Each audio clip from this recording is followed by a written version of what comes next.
কালকে লোধাশুলিতে BJP form fill up করাচ্ছিল, ৩,০০০ টাকা করে লক্ষ্মীর ভাণ্ডার দেবে। এদের জালে পা দেবেন না। ভারতবর্ষের ১৬টা রাজ্য, আপনি বাংলা ছেড়ে দিন, বিহারে বিজেপি ক্ষমতায়, রাজস্থানে বিজেপি ক্ষমতায়, দিল্লিতে বিজেপি ক্ষমতায়, গুজরাটে বিজেপি ক্ষমতায়, মধ্যপ্রদেশ বিজেপি ক্ষমতায়, উত্তরপ্রদেশ বিজেপি ক্ষমতায়, ছত্তিশগড় বিজেপি ক্ষমতায়, রাজস্থান বিজেপি ক্ষমতায়, ত্রিপুরায় বিজেপি ক্ষমতায়। কোথাও মহিলাদের লক্ষ্মীর ভাণ্ডারেরা দেয় না, আর যুবকদের আর্থিক সাহায্য দেয় না।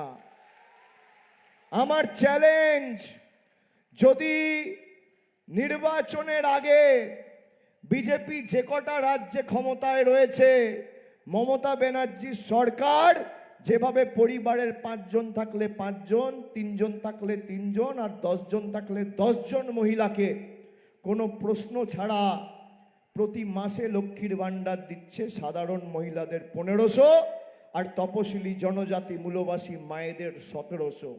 যদি বিজেপির কোনো মুখ্যমন্ত্রী একটা রাজ্যে বাস্তবায়িত করে দেখাতে পারে, আমি তৃণমূলের হয়ে আপনাদের কাছে সভা সমিতি করে ভোট চাইতে আসবো না।